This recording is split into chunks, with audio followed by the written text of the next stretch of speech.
Inshallah, she just lives down. We're going to see a very, very good friend of mine. She's considered like my sister. She's Australian and she became a Muslim not long after me. My name's Fatima Haris. I'm Australian. I'm married to, his name is Haj Samir.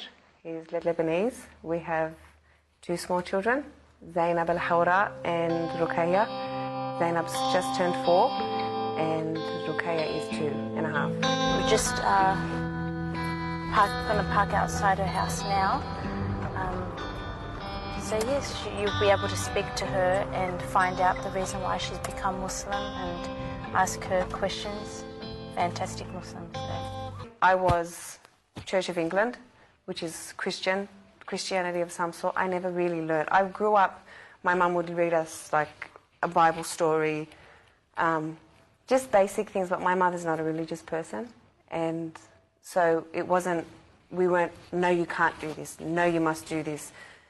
You know, all those kind of things weren't in my household. We were brought up to be, you choose your path in life, and whatever you choose is okay. Do you know what I mean? Nothing, we were never stopped from anything. Now we're going to go see her. Her name is Fatima, and it used to be Tiffany. I think she became Muslim maybe a month or 2 months after me. I'm not quite sure. But the funny thing about her was when she was Christian, she wore the scarf. So when I was taking her to places to learn about Islam, they asked her, "Are you Muslim?" And she said, "No, I'm not." Then why are you wearing the scarf? But she had it in her heart, and she wore it properly too. So she just loved the hijab more than the Quran at first or something, but she just loved it. So you can ask all those questions. I had a lot of friends around me who would be like, "Oh, I can't do that, that's haram." And I'm like, "What do you mean?" They're like, I really can't do it. It's a sin, I can't do it. I'll be punished by God, like by not drinking alcohol. They don't do this, they don't do that. And I'm like, wow, like, I've never done anything in my life and said I can't do that because it's haram or because it's against my religion. So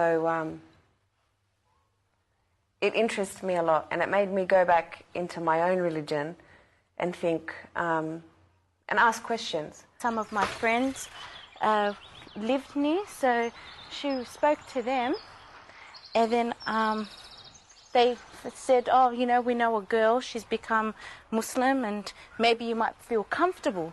And so we were introduced and straight away we bonded. So yeah, but she'll probably know the story better than me because it's her story. So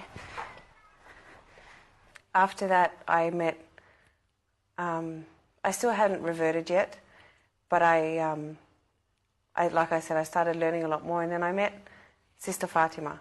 And she took me to meet a few learned people that spoke to me and taught me quite a few things. And she also took me to the Imam Hussein Islamic Center. Assalamu alaikum. This is her husband, Samir. Come in. We'll put our shoes on.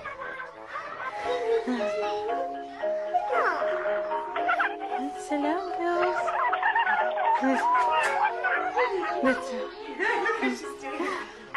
This is Zainab and Ruqayya. Just learning these little things here and there, I knew I was going to become a Muslim. It was inevitable to me that I was going to become a Muslim, but I think it was the waswas in my ear just thinking, hold on, but what if? And it was just, it was the shaitan keeping me back. But alhamdulillah, after everything, I put my scarf on when I went to the centre and I never took it off. I stayed wearing it for 2 weeks straight. I had met people and they said, "Oh, well, mashallah, when did you become a Muslim?" And I said, "I'm not Muslim yet." And they're like, "Oh, mashallah, you're wearing a scarf." I'm like, "I don't want to take it off." I didn't want to take it off, but no, alhamdulillah, I remember I was with Sister Fatima at her house. She said, "Okay, so why aren't you Muslim yet?" She said, "You haven't taken your scarf off. You've stopped listening to music. You're doing everything." She goes, why aren't you Muslim? I'm like, oh, but what if, she's like, what do you mean, what if, what is it? And I said, well, nothing. There's nothing stopping me. She goes, okay, say this after me. She said, Ashhadu an la ilaha illallah, and Ashhadu an Muhammad Rasulullah, Ashhadu an Ali waliyullah, and I became Muslim. And it was at Julia's house in her lounge room. And as soon as I did that, I was just like, like I was born again, do you know what I mean? It was amazing. I can't explain what I felt in my heart. I felt like a big blanket had just been lifted off me, and I could see perfectly.